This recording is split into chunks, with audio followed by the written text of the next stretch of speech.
Baruch atah Adonai Eloheinu melech haolam she'akol niyeh bidbaro. One of the first acts that the first patriarch performs, Abraham, he looks for a burial place for his wife Sarah. She died, and he wants to buy something. He wants to buy a lot. Actually, where did Abraham live? He lived in the land of Canaan, that was later going to become the land of Israel. But he lived in tents. He went from one place to another. Did he ever buy a property in Israel? Did he own a home in Israel? Did he have a deed for it?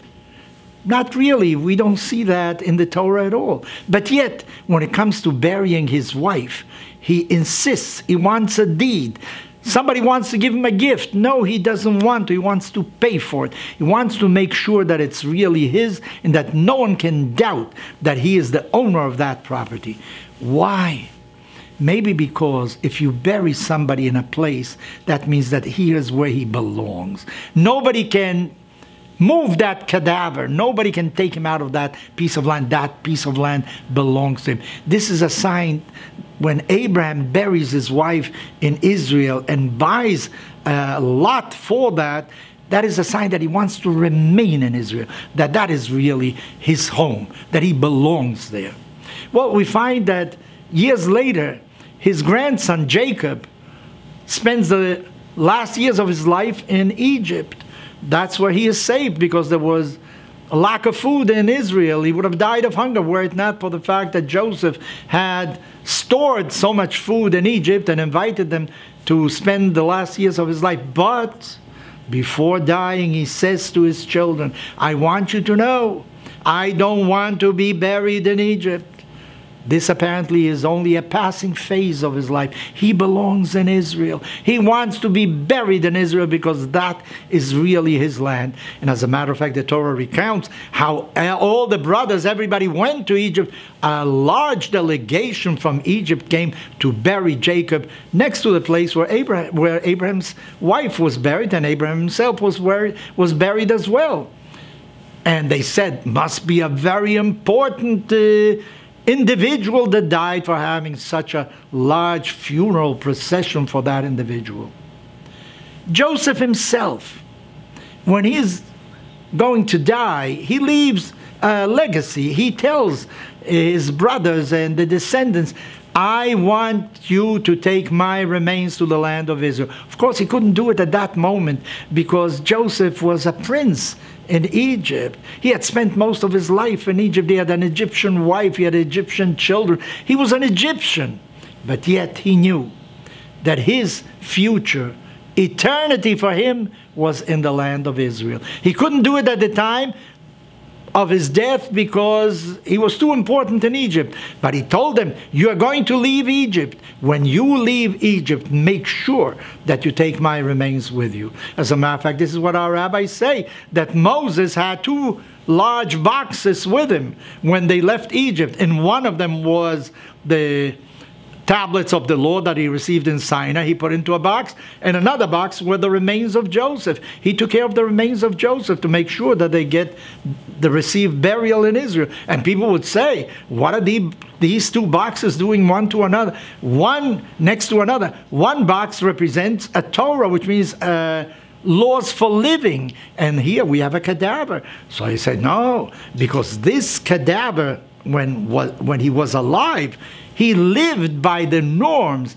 that are contained in the Torah. So therefore, the two really belong together. In any event, Joseph is buried also in the land of Israel. Why? Because he knows that a future eternity forever means for the Jewish people in the land of Israel.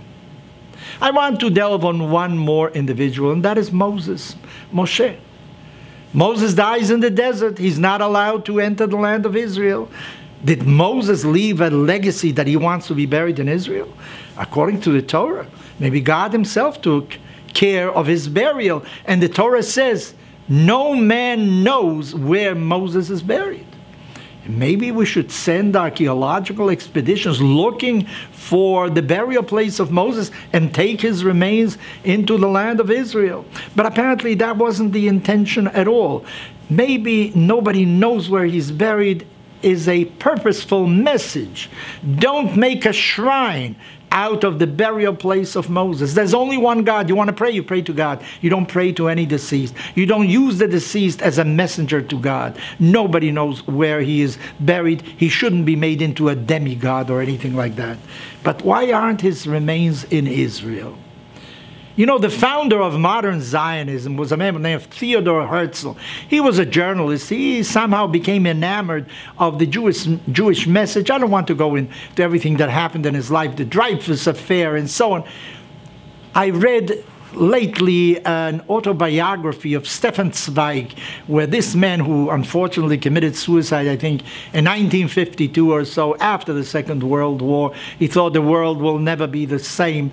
He had gone to Herzl and asked him to publish something because Herzl was in charge of a news office in Austria.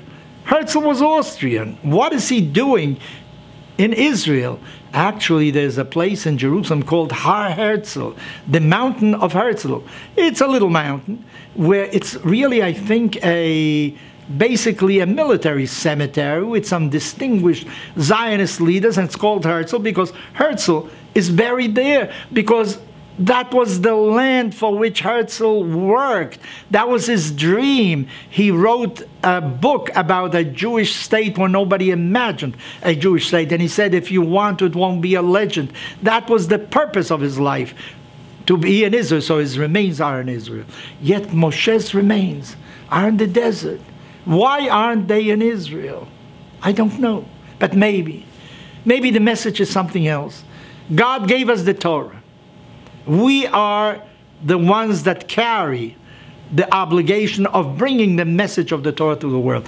But the message of the Torah is really a universal message. Ve'ahavta l'reacha kamocha, to love your neighbor as yourself, is not only a Jewish law, it is a law for all society. Azov ta'azov imo, you should help somebody when he needs help. That's a message for everybody. You know, that fact that we have a right to a day of rest, that's a message for everybody. Honor your father and your mother is not only a Jewish message, it's a message for everybody. Maybe Moses isn't buried in the land of Israel because the figure of Moses is really a universal figure, because the message of the Torah is a universal message. And I'm sure that this would be a better world if many more people were to live according to the norms and the laws that the Torah has written in it.